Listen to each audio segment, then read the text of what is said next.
What's up YouTube, it's Suck Like a Pro, and this is my first video. It's just a Constellar deck profile. I think this deck is particularly going to be really good this format, that and probably mono mermails maybe, even though they did get hit quite a bit, and probably Prophecy too. I'm not too sure what they've got yet. I've never even really touched the deck, but this is topped locals a couple of times for me. And I've gone pretty well. I came 6th today, where like 2nd, 3rd, 4th, 5th, 6th were all 9 points, so unfortunately, I was the bottom of that, probably because I was playing worse players, but I mean, there's nothing I could have done about that. And I was playing new format, so like I was playing like no Heavy Storm, no Reborn, 1 Torrential, 1 Cabal, whereas everyone else was probably playing current formats. I know there was one other kid that was practicing as well, but the majority were obviously playing the old format, so I was a little bit disadvantaged there, but I don't really mind. So anyway, let's get into it. Got 2 Seat. This is basically the Cyber Dragon of the deck. How it works is, if your opponent controls a monster, you control none, special it from your hand, and you can target a Constellar in grave or on the field, and it becomes a level of that monster. It cannot be used as a synchro. Okay, no, sorry, it can be used as a synchro material, so that's actually decent. I've never used it as a synchro material before, but oh well. So it can be used as synchro material, but it can only be used as for an Xyz for a Constellar monster. So, yep, that's that. Oh, and also, sorry, so next is One Honest. Pretty self-explanatory, pretty much the whole deck is light. I think all my monsters are light. I can't really tell you off the top of my head, but it's the One Honest. Next, 1, 2, 3 Sheraton. This is the Searcher of the deck. It is a level 3, so unfortunately it kind of just sits there, but I do run a card for that kind of situation because I don't really like it to just sit there and not be able to do anything. The only other way it can exceed is if Chaos bumps it up, but I mean, we'll go into that later. This is a pretty decent card. I usually use it to search for Sombre or Chaos. Next up, we got 1, 2, 3 Pollux. Basically what you do is the turn he's normal summoned, you can normal summon another Constellar from your hand, which is obviously great. Best thing about him is that he can't be Veiled, Fiendish Chained, and even if he leaves the field, like aka Torrential Bottomless, he still gets his effect. Great thing about him. 1, 2 Cyber Dragon. My deck is pretty unique compared to the other ones you'll see on YouTube. I haven't seen anyone else run Cyber Dragon, but I mean I really like it because you just special it. It's a 2/1 beat stick, or you can just summon Chaos and make it level 5, and you can kind of go off. So there's that. I play 1 Thrasher. It's pretty self-explanatory. It's a light. Special it. Normal summon Pollux, special summon Chaos, overlay. Go off. But I'll talk about some of the combos later. But that's a good card too. Just special it if you don't control any monsters. Which it's better than Seat or it's not better, but like that particular effect is better than Seat and Dragon because they don't need to the opponent doesn't need to control a monster. 1 Gauze, kind of debating whether to keep it or not. I like it, so it helps me stall a little bit, I guess. Heart and Soul of the deck here, 3 Chaos. This card is freaking ridiculous. I love it. So how it works is it can't be used as a synchro. Not too bad. I don't even run any tuners, not until my Veilers come anyway. But up to twice per turn, that's like the most important part of the effect. Up to twice per turn, it can increase the level of a Constellar monster.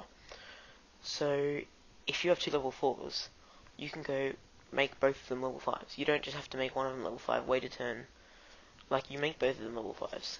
So, I can use that Pollux that you saw before. I can go Pollux into Chaos, go into Pleiades, but I mean, I'll talk about that later too. But yeah, that's kind of the heart and soul of the deck. The top deck king, that's what I like to call it, Constellar Sombre. It's pretty much Evil Swim Kirkion. So what you do is, its first effect you can technically use, but it's absolutely crap for mine because I don't run any level 5 or higher. But I'll say it anyway. The turn it's sent to the graveyard, you can normal summon a Constellar for 1 less tribute.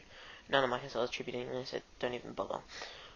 Main effect is, once per turn, you banish a Constellar from your grave to target a Constellar in your grave, so you have to have 2 in grave basically. You banish one, then return one to your hand. Then you can normal summon a Constellar after that. So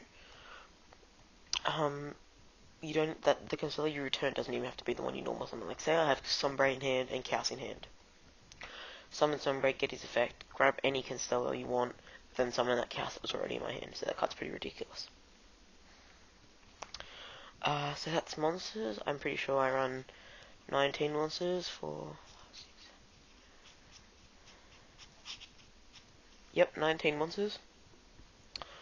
So, onto spells. 2 Star Cradle. It's basically you just target 2 engrave, return them to your hand. You cannot conduct your battle phase. But I'm more of a controlling player anyway, so I don't really mind waiting a turn. This is kind of just like my playstyle. Like, if they have, like, any more than 2 back row, I probably won't be attacking that turn. That's just how I like to play. I don't know. That's kind of just... Unless I know what they are, obviously, but... that's that. Unless I have Omega, also. That's the reason I like this deck, because it's... Anyway. 2 Tenki. Obviously, playing, March format, I would be running 3. But it searches out... Chaos. Sorry, you can't see that. Chaos. Which, like I said before, is the heart and soul of the deck. So, yeah, that's kind of it. Like, it's an automatic Rhoda. It's Rhoda for Chaos. Once Tins come, I will be running a bear. Probably 1 or 2 bear. Probably 1, just because the fact that I only have 2 Tenkies. So, 1 bear. I already know the combo with that. Like, I don't have them yet. Like, there's a few cards I still need, and I'll talk about them later. Because this deck's not fully complete. But, my birthday's coming up soon, so hopefully I should get some money or something and finish off the deck, because this deck's going to be ridiculous once I finish it off. I really like it. So there's that, and it boosts up Chaos to 19, which is always cool too. So there's that. Except obviously MST negates it, so that kind of sucks. 1 Mind Control.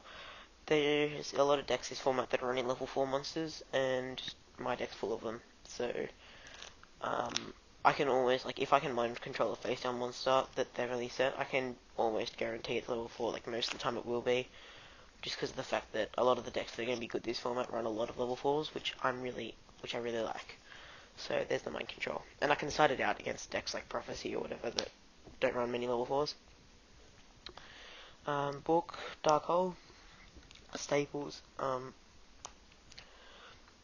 especially like Book, just because if they Veiler, I can chain to Veiler, so I can get, the best thing was when I summoned Sheraton, and then they Veiler, I can chain Book, so I get the effect of Sheraton, and he's also in defense, which is great. Dark Hole, especially for this deck, is absolutely ridiculous, because I can, like, if we both have, like, say, 3-4 monsters on the field, I can just go Dark Hole, chain effect of, Omega, keep all my monsters, you can't have yours. It's broke. Reinforcement of the army, pretty much just like Tenki, except it searches for Pollux and Thrasher. Mostly I'll be going for Pollux, but there are times where I've gone for Thrasher in certain situations. So that's that. Another interesting thing that's different from my deck is 2 Instant Fusion. Now, I only run 1 target in the extra deck. So sometimes the second one becomes dead, but I don't have enough space for a second target. That's almost like just done, because I kind of need everything in there. But, I don't know, I think when I do draw it, and I haven't used it, it's extremely good. So sometimes running 2, I think running 2 is, like, the right thing to do. But that might get bumped down, because I'm thinking about maybe running a Tensu. I'm still milling over the deck, and things will change once I get more cards. Like, once I get the bear, then Tensu is a more viable option. But since I don't have the bear at the moment, it's it's not gonna happen. So two duality. Probably gonna run three. I just don't have a third one yet, obviously because I was playing in the other format, a week ago. So only running two currently. Two's not even that bad, like because sometimes with duality, you activate duality and your opponent knows that you're not specialing this turn. Like for this deck, you think, oh my god, it's like specialing. Like no, because I normal summon heaps. The only thing is, it's basically saying I cannot exceed this turn. That hurts. But sometimes it's just every consistency because a lot of the times in this deck you just don't open. I mean, maybe that's just me because I get bad luck, but a lot of the time I don't draw into the monsters I need. And the thing with Constellars is, like, it's not as if I can run more Constellars to make the deck more consistent because I'm pretty much running every Constellar you need at the number that you should be running it at. Like, I could run a third C out, but running a third C out just gets too cloggy in the hand. Like, I can't run more Constellars. That's the way it is. So I have to run spell and trap cards that can help me get into my Constellars. So next, 2-star chart.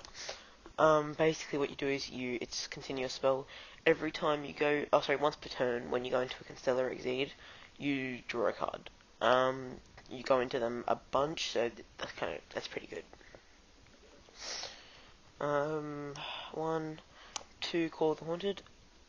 This is pretty much a really good card too, because like I might just have one Constellar in hand and one engraved, so I can set this, tell them to go. Hopefully it doesn't get hit, something like that. Next turn, summon the Constellar I had. Like I might just take a direct attack, to be honest. Next turn, summon the Constellar in hand, Call the Haunted, get back Chaos, overlay, plays like that. Good card. Mirror Force, Torrential, Compulse. Mirror Force is pretty much my destruction cards. Pretty self-explanatory. Obviously those two got hit, which sucks a load, so I'm probably going to be buying some Deep Prisons, because beforehand I didn't need to buy a Deep Prison, because I prefer Mirror Force over Deep Prison any day. That's my opinion. Torrential and Compulse hit to 1, that's why they're going to eventually get replaced with Deep Prison, because obviously I'm not going to run Sakura to Armor, because that's just stupid. So yeah, these four. 1 Wabuku, MVP of this deck. Oh my god, that card is so ridiculous. Because a lot of my monsters are like 17, 18, that's it's a little bit of like a generic level 4 kind of stat. Like a lot of level 4s and a lot of level 4s have that same sort of attack. So if they go to headbutt, I can do this when they've declared, and their monster dies and mine doesn't. I did that today with a Thunder King, like because I played locals today. I summoned Thunder King, and he summoned Fire Dog, and he wanted to get Fire Dog effect, so he pounded into me, and I went Wabuku, and that kind of won me the game. Great card. 1 Bottomless, because I can only run it at 1. The thing with Bottomless is, a lot of people just seem to waste it. Like, I see people Bottomless, like, stupid stuff, like, if you're on 8k, and this is all you're drawing to, so you just set Bottomless and tell them to go.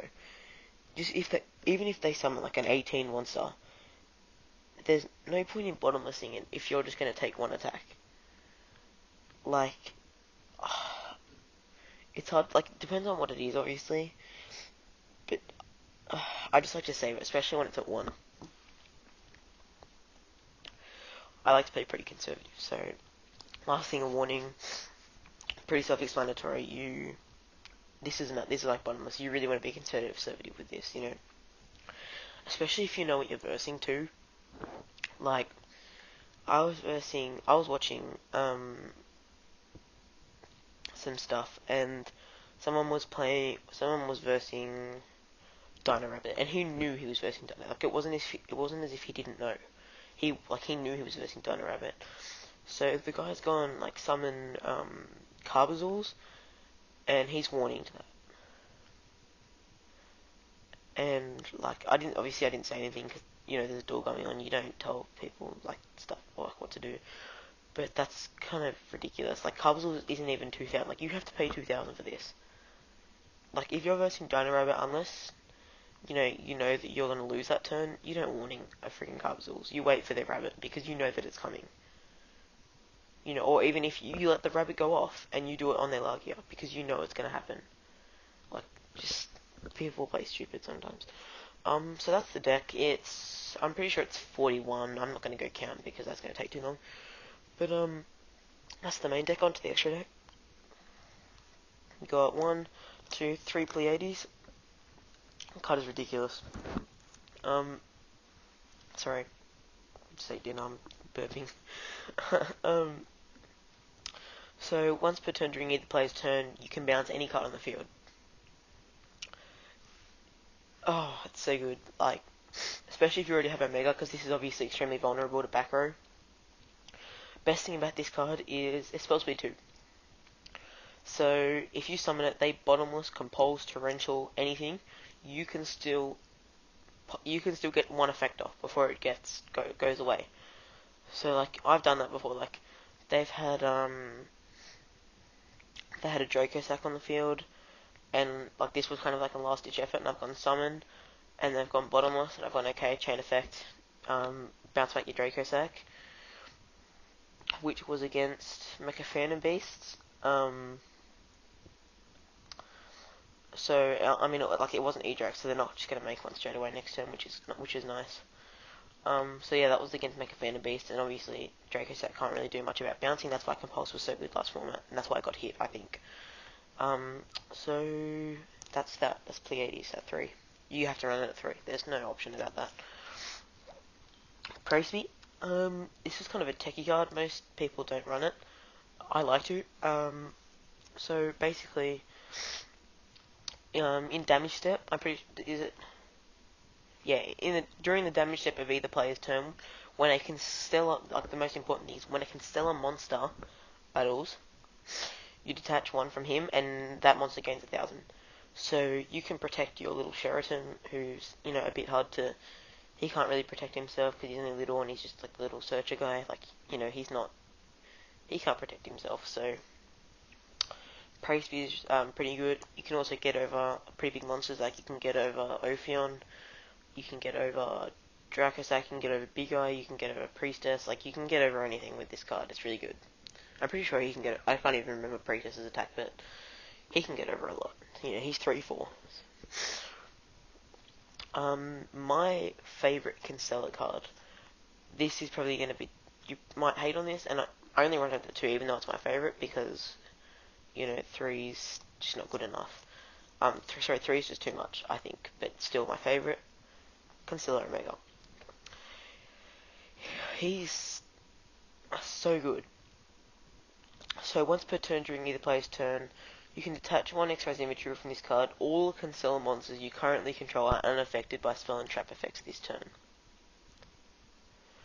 So on the like, if you summon this card, like what a lot of people do is like you might go summon Pollux, summon Chaos, and they're gonna save their bottomlesses.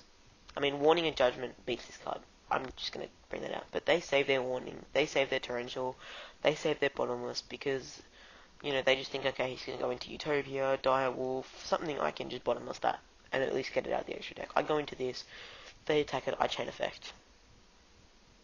And they're like, well, he stays. He's 2-5 with Tenki, which is even better. And, say they Bottomless. And I detach it, so they're like, battle phase, I can attack freely because even if they Mirror Force, he's still unaffected for that turn. And he protects all concerned monsters, even face down ones, which I learned the other day. Like they Dark Hold, I Chain Effect, and I actually learned the ruling that I can show them my face downs, and if they are Constellars, they go back face down, which I didn't actually like. Even though I played this deck, I thought that was really weird, and I actually didn't agree with that ruling. But that is, that's just the way it is. So, 2 Omega. 1 Zen mains. I'm gonna get rid of this card. That's just gonna happen. Now, I know I said that I didn't have space for another fusion. That's because very soon I'm filling up 2 more spaces with this extra deck. Now, technically I could go out and get one now, but since I'm going to get the cards, like, in, like, the next 2 weeks, I'm not going to go out and buy another fusion, because I can't, like, they're ridiculously hard to find level 5 light fusions. They're not easy to find. So, I'm not going to, like, even though it might be like $3, I'm not going to wait a week to get one fusion and then in 3 days time get another one. I'm just not going to do that. It's not worth it to me. So the 1 Zen mains is just in case you somehow get 2 Sheratons on the field.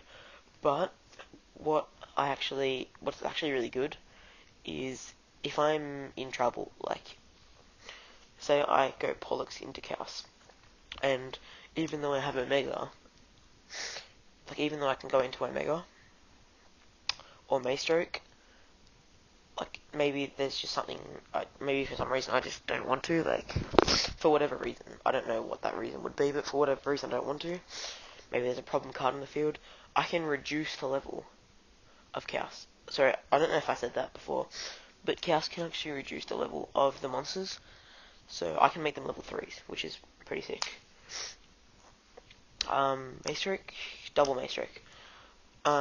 It's personally an MVP, like I really like this card. Because you don't know what back row they have, like, and a lot of the time, Omega isn't the best because, I don't know, it just isn't. Like, Omega can't do anything when he's going to get destroyed by battle. So if they have a big monster in the field, you can just go Maystroke and you can save them for 2 turns.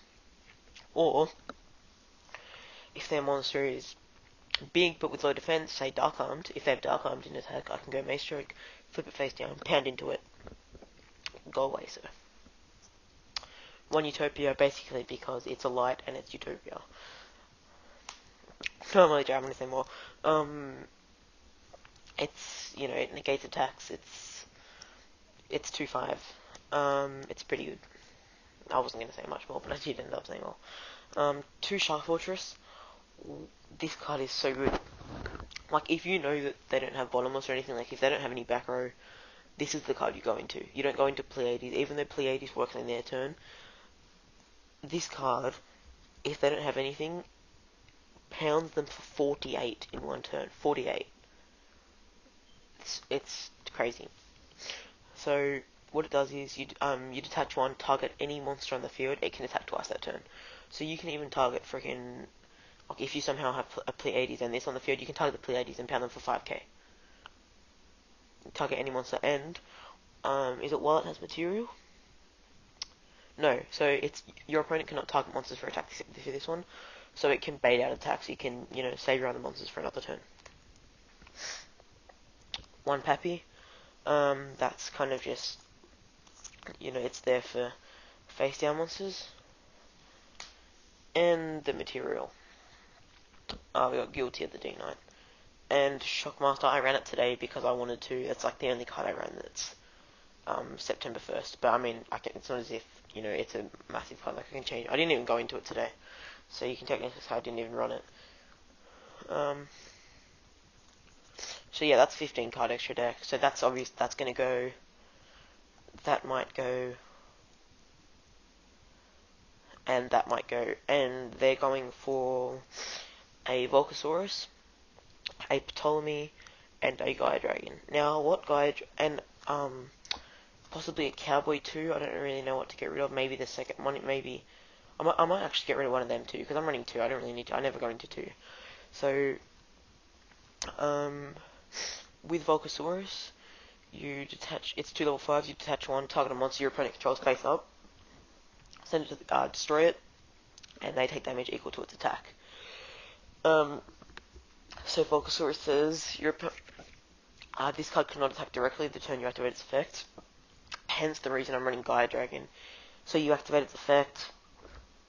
You activate effect of Volcasaurus, and then they take like what 2/5 depending on what the monster is. Obviously, I'm just gonna say 2/5 because that makes it sound cooler. And then you overlay the top for Gaia Dragon, pound for 26. It's ridiculous. So yeah, that's the extra deck. Onto side deck. I'm still getting more stuff. Like this card, a lot of this stuff is like pretty crappy, but I'll show you it anyway. This is what I ran for today. Some of the stuff actually really worked, but most of it, it's pretty shit. So anyway, Wonder Thunder King, because it's a light and it's 19, and it negates special summons. If you don't run a Thunder King in your extra deck, it's either because you're retarded or your deck searches so much that you actually can't run it. But mine searches a lot too, and I still run the card because it's fun and I love it. One rivalry of Warlords, I'm taking this out straight away because for some reason, I had a brain explosion and I didn't even realize that it kills my deck almost. So yeah, that was really stupid of me. But it was actually one time where today it actually saved me, which probably, it might surprise you guys, but, um, and I'm still taking it out anyway because it's such a thing that it's hardly ever going to happen. But I had a Pleiadian in the field and I activated it, and he couldn't do anything. So then he ended, and then I bounced it back, and then I could do more stuff. So that's kind of what's cool with Pleiades too. You can bounce back continuous spells and traps. Flying Sea and Calibrator. This is my Exceed stoppers. This guy, I'm pretty sure, I can't actually remember. I think he's 36 when Drake is on the field. Big guy Drake, he's 36. That's kind of ridiculous. He's awesome. Flying Sea, this is like my favorite side deck card. I need to get another one. Not many people actually like it, but I absolutely love it. So what it does is, whenever your opponent normal summons or special summons a monster, you special summon that card to your opponent's side of the field. They cannot exceed at all. It's kind of stupid. Like, it's against so many decks. Like, E-Drags it's not that good against because they contribute it. Like, remember E-Drags also, a level 7 so they contribute. And that's, something that might, that's something that can hurt you, but, I mean, it's fine. One macro, pretty self-explanatory. My deck doesn't have to use the graveyard that much. It's just Sombre and Sombre and Star Cradle. Poisonous Winds because there's a guy at my locals who runs Dragonities and that pisses him off. So Poisonous Winds. And also it stops Stardust too, which is pretty cool. 2 Mind Drain. E-Drugs. It's simply what it is. And 6 M's actually. 2 Skill Drain. I'm probably going to get rid of this too because it's not that good against my deck, but it hits a lot. Like Glad Beasts, if you can get it against Glad Beasts, it kind of hurts them. And I mean, my deck can actually beat down quite a bit. Like my deck's actually pretty good at beating down, so there's that. 2 MST. I'm eventually going to main this. I've just got to find out what to get rid of first. I might even get rid of Duality, but like I said, I need it there for the consistency, so probably not. 2 MST. 2 DD I've seen a abundance of Fire King players at my locals, and that's kind of why I run this. So when they Garunic says this trade, you just go DD Crow. No, you're not getting it back next turn. It's kind of ridiculous. I like it, especially for that. So that's the deck profile, guys. I really hope you enjoyed it. I know it probably went a little bit long, but I do like going into explanations for all my cards. I hope you enjoyed.